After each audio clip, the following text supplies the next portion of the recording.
नमस्कार, स्वागत है आपका न्यूज़ लॉन्चर पर। मैं हूं अशोक वानखेड़े। लेकर आया हूं आपका अपना कार्यक्रम द डायरेक्ट हिट।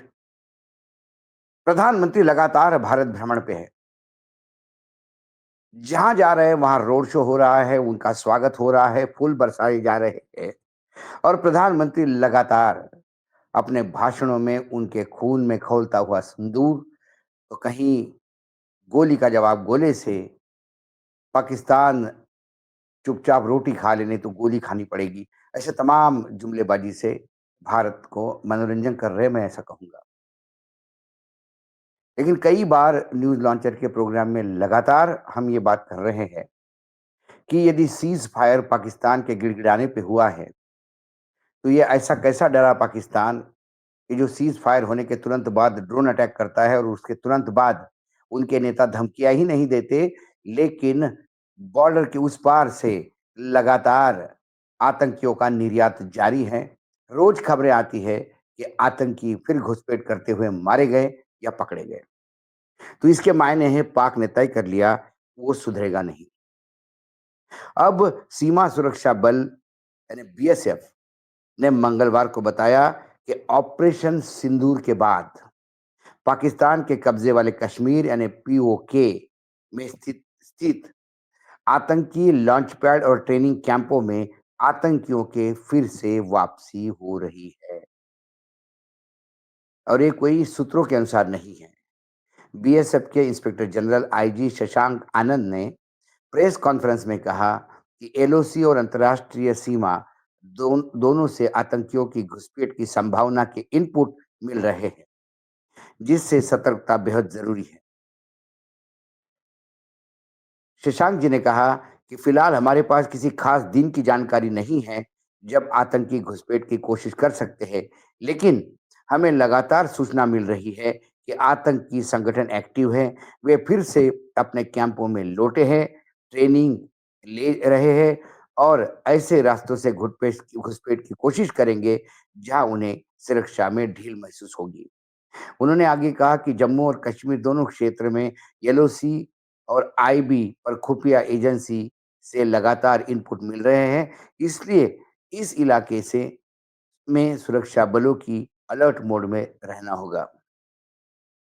आगे उन्होंने बताया कि ऑपरेशन सिंदूर के दौरान पाकिस्तान में मौजूद 100 से अधिक आतंकियों को मार गिराया गया।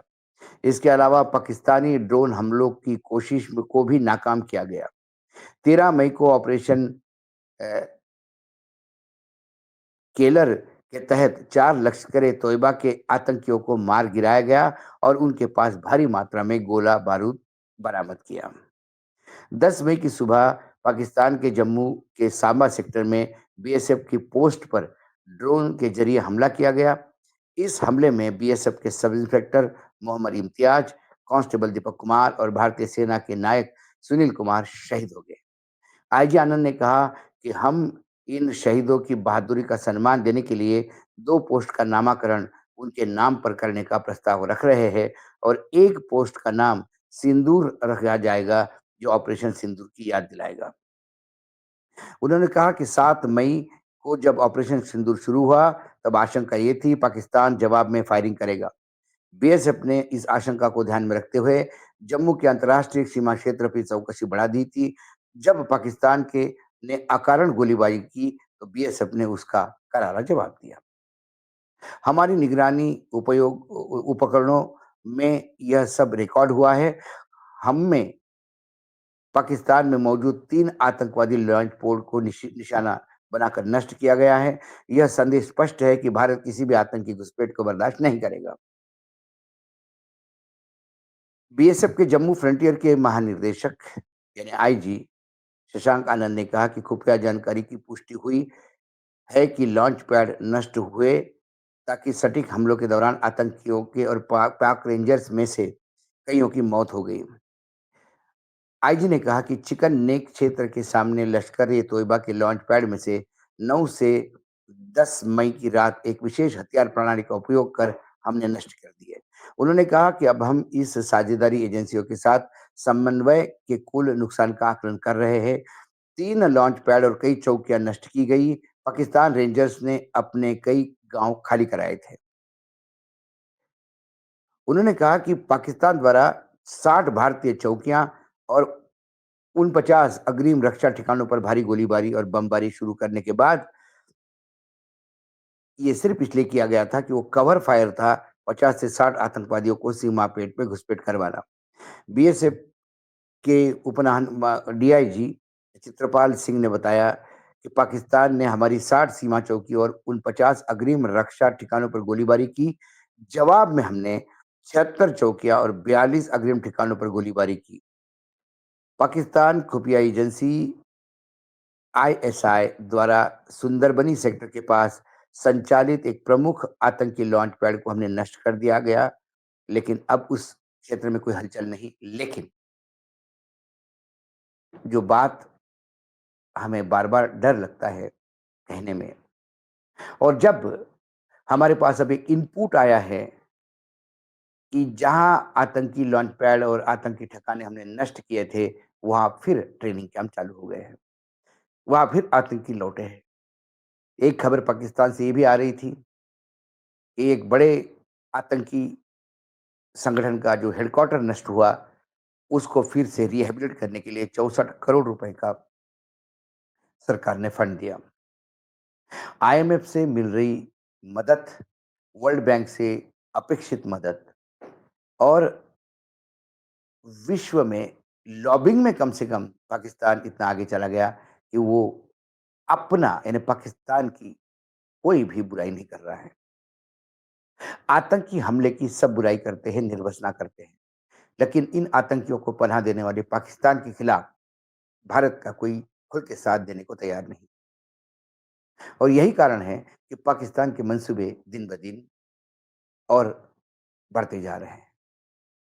ये हमें विश्वास है कि पाकिस्तान के साथ कितने भी लोग खड़े हो, कितने भी हथियार आए, भारतीय सेना का मुकाबला वो नहीं कर सकते। लेकिन पीठ पे छुरा घोंपना, पीछे से हमला करना, ये उनकी बहुत पुरानी आदत है। इस छल और कपट के युद्ध में वो हमारा नुकसान करके चले जाते हैं। हमने उनका बहुत नुकसान किया, लेकिन उन्हें कोई फ़र्क नहीं पड़ता। आतंकी मरते हैं, फिर आते हैं, फिर मरते हैं, मानो जैसे रावण के सर हो गए। एक कटने के बाद फिर से उगता है। हमने पहले भी कहा था कि यदि इस नाग को कुचलना है, तो इसका फना ही कुचलना होगा। यदि इस रावण को भेदना है, तो इसके नाभि का ही लक्ष्य भेदना होगा।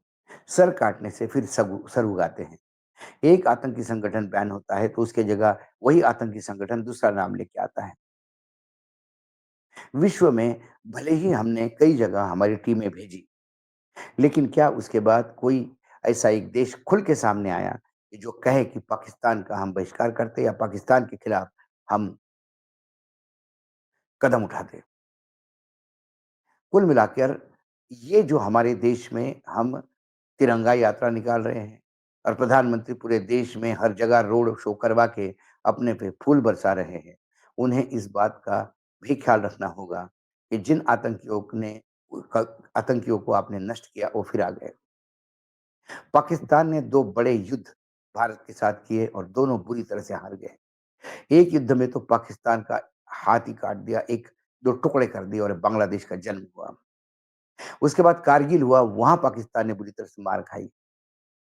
उसके बाद हमें ये बताया गया था कि सर्जिकल स्ट्राइक के बाद पाक कभी नहीं उठेगा, उठा।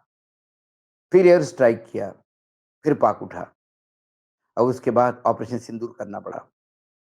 पाकिस्तान को शायद कोई फ़र्क नहीं पड़ता यदि उनके आतंकी ठिकाने नष्ट होते हैं। फिर आतंकी पैदा होते हैं और फिर आतंकी पैदा करते हैं और फिर मरने के लिए उनको छोड़ देते हैं।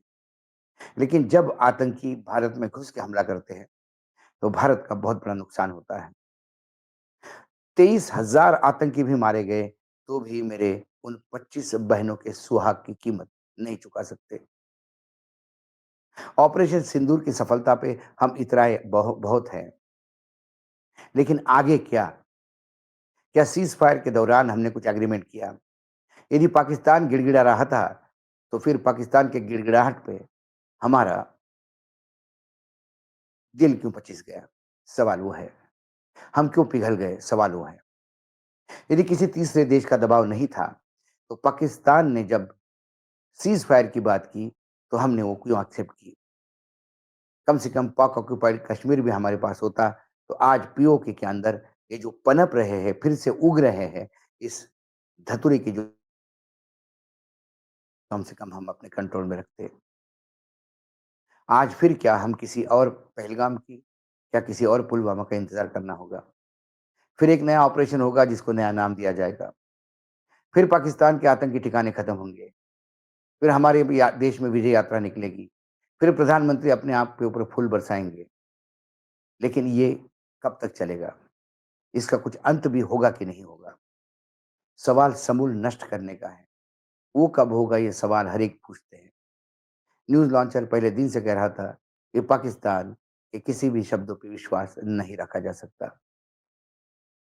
पाकिस्तान हमेशा भारत के साथ दगा देते आ रहा है। ये पाकिस्तान का गिड़गिड़ाना तथाकथित यदि सरकार कहती है तो ये क्या एक नौटंकी था। समय निकालने के लिए एक नया प्रयास था ताकि वो तैयारी के साथ फिर अपनी नापाक कार्रवाइयों को फिर अंजाम दे पाएँ। सवाल ये है कि क्या हमें अब किसी बड़े हादसे का ही इंतज़ार करना होगा या फिर एक आध जवान की शहादत भी फिर से एक नया ऑपरेशन सर्जिकल स्ट्राइक का कारण बन सकता है। देखना ये होगा। आज डायरेक्ट हिट में इतना ही क्योंकि पाकिस्तान के इन मंसूबों ने हमारे तिरंगा यात्रा और बाकी सब चीज़ों को हिट किया। क्योंकि जिस विजय के लिए हम उत्सव मना रहे हैं, वो विजय वाक़ई हुई है या फिर उस रावण का एक सर फिर उगाया है? सवाल ये है। आज डायरेक्ट हिट में इतना ही। कल फिर आता हूँ किसी विषय के साथ। तब तक के लिए नमस्कार। देखते रहिएगा न्यूज़ लॉन्चर।